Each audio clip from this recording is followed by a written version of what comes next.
Tennessee state line, y'all. Y'all.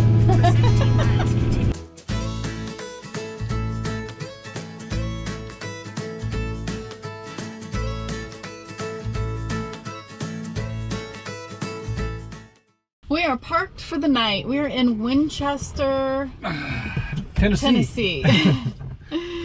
And we were gonna head to a campground, but it's raining. I need to work on a video, so I'm gonna be inside anyway.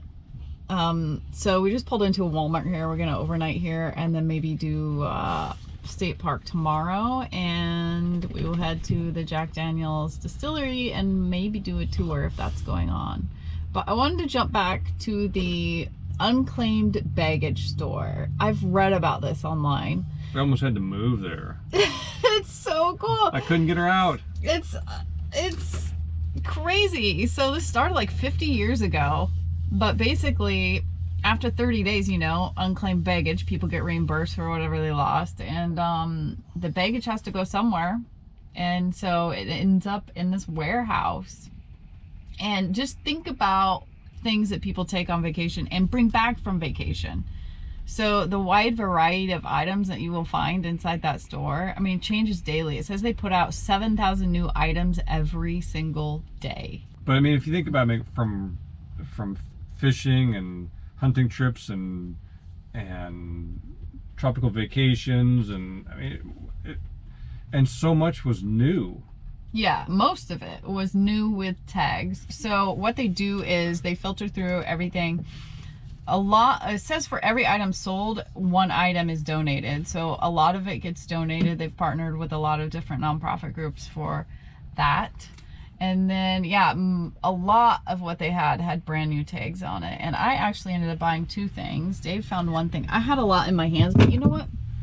I live in a van, so I just can't be buying everything You only have I want. so many green jumpsuits. Right, which I don't even have with me.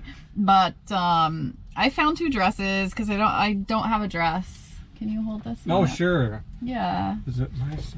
No, but it's green and I love green, so I got it. Cool. Yeah. And then I got this in case we ever go to a, you know, I need some kind of dress for like a nice dinner. See, brand new with tags. It's wild. If you think of what's the flapper area, Kind of, yeah, maybe a little bit. Yeah. These were both like $8, so I'm happy with that. What did you get? You got some new shoes. I really like these. I can't find them, and they're super lightweight, kind of barefoot style, wide toe box. I really like these kind of shoes, and They were also brand new. So. brand new, like probably $50 cheaper than if I was to buy them on Amazon. Yeah. So that was cool. Really fun. It was. I had no idea. What town was that in? Scottsboro, Alabama. Yeah, we were just driving a really remote area, just through the hills of Alabama. We come to this little town, and all of a sudden I see the sign for the unclaimed baggage. I had no idea it was Well, there, she'd but heard about it because you looked at, because they have an online store. You check out their online store. It was crazy, but one thing that thought crossed my mind, I saw a lot of like formal gowns, and you know, they're like bridesmaids dresses and mother of the bride dresses. You could tell how sad it must have been. These people lost their luggage and they're going to a wedding and they don't have their dresses, and there was like wedding dresses. Oh, that would be heartbreaking, right? Yeah. So I was just thinking about the story on the other end of these things. Like, what's the story with these brand new shoes? Like, somebody had those, and There's a lot of rare, interesting stuff. That's really cool things that they would find. They're like on display on the walls, and yeah, some really remarkable stuff. But it's a fun stop if you ever find yourself Yeah. there. But, I know you have a friend that would probably love to be there. Oh gosh, yeah, Love- Erica would love that for Yeah. sure. So, all right, I'm gonna work on a video and we'll regroup. We'll meet you back in the morning or when we're gonna do that distillery tour.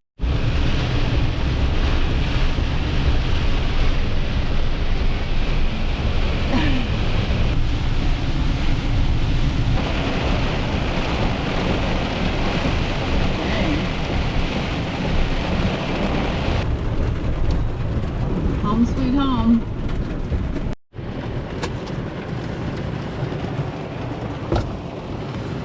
This is crazy. Dave went and did the distillery tour, but we'll talk about that later after this kind of dies down. Not our first experience with heavy rain, so we're just gonna hunker down here It is our first experience with traveling in a tornado area, and they do have a tornado watch right now. I stopped at a little shop. We thought it was supposed to rain all day today, so we thought let's run to town and take care of some things. It was supposed to be kind of light rain this morning, so I went into the Jack Daniel's distillery tour and liquor rain, awesome tour. We can talk about that more later, but stopped in a shop and the guy said, yeah, the storm's coming. This was half hour ago. It was warm, and he says they actually closed the schools because of tornado watch. They don't want all the, if it turns into tornado warning, they don't want all the kids in schools. Oh, you didn't tell me that. I didn't want to tell you that, but he didn't tell me that. but it is coming down. This is some serious Oregon rain. Yeah.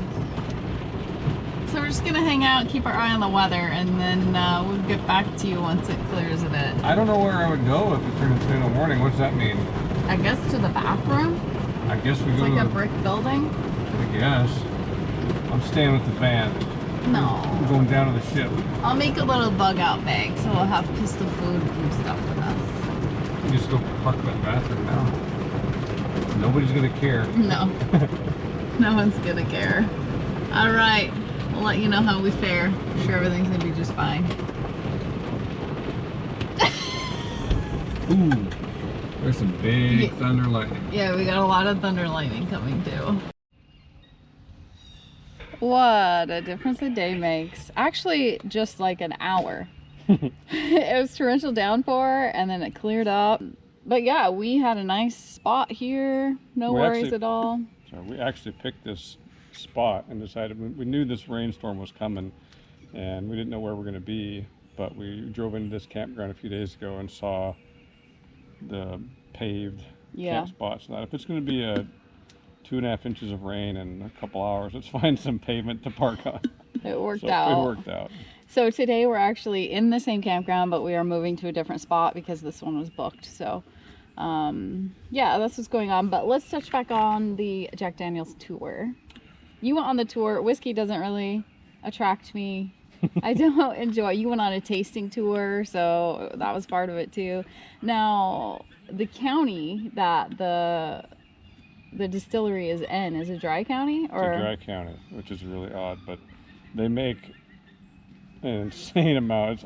It's one of the best tours I've taken. We've done a lot of tours around the country of different things, and the history and the foresight of Jack Daniel's and the people involved. I mean, it's really cool because you go through and they do such a unique process they filter it through charcoal, and they show you how that's happening and where they do it and how they make the charcoal and how they, you know, for every oak, because they make their own oak barrels and they use a lot of barrels and then they get reused by other companies. Tabasco, rums use the barrels, but for every oak tree that is cut, they plant 8 more. Wow. And you went to the cave, but you couldn't go in the cave, right? Yeah, this tour you couldn't go in the cave. Probably some ice or something. But there's the reason Jack Daniel's picked this spot in Lynchburg was this cave where the spring water is coming out, and it's all limestone, so there's no iron, and the water is supposed to be just perfect for that sort of thing. So that's why he picked this spot, so you could actually see where they get all the water for all the Jack Daniels. And even though it was a dry county, you still were able to taste it somehow. Yeah, there's rules. You can do tastings and you can buy commemorative bottles. So I may or may not have bought a commemorative bottle of Jack Daniel's from the Jack Daniel's factory. But I did a tasting tour and they had some stuff they taste that was probably not available in most places. And I just really enjoyed it. It was an hour-and-a-half tour. It was entertaining. The tour guide was funny, and it was one of those things where I know she's not into that sort of thing, but she would have actually enjoyed the tour. So I don't think you have to be into whiskey if you're there to go check it out. And then what was funny is we got there and we were trying to think of, it'd be a good thing to do on the rainy day, but it was all outside, but it never rained the whole tour. It rained when we drove into the town square of Lynchburg, which we filmed that while it was raining. We didn't want to walk around in the rain, but it's a cute little town square. There's not much to it. There's not much to it. And what's the story with Jack Daniel's death? Because you shared that with me and I had no idea. It's an interesting story. Yeah, he died from kicking a safe. So right near the cave entrance where the water is, there was the old original office building, and that was where Jack Daniels' office was, and he had a safe there. And the story is he was trying to get the safe open, that wouldn't open, so he kicked it. I think he broke his toe, got an infection, gangrene, and it took quite a while, but eventually took his life. That's crazy. But the whole history of it is really cool. Yeah, so we're gonna move sites today. I think we should get the oven out, don't you think? What are we gonna make? I'm feeling like brownies, but I don't know. We'll see. I don't have a mix or anything. I'll just wing it and throw Can I something. overcook them? Yes. That was one of my favorite mistakes, when I overcooked a batch of brownies, and and she makes the brownies with a lot less sugar than normal, and so when they were overdone, they weren't burnt, but No. they were. It was like brownie biscotti with coffee. Yeah, who doesn't like that crunchy bit around the edge? Oh. That's the best. I think they make pans that are like all edge. It's just like tiny squares, so you get all edge. Yeah, we don't need one of those on board, and in fact, I'll probably freeze most of these brownies, but it's kind of feeling like a brownie day, isn't it? Sure. That could be any day. So we're gonna do that. Take Pistol for a walk down around the water. We'll show you that. Yeah, so we'll catch you back here. Carry on. Carry on.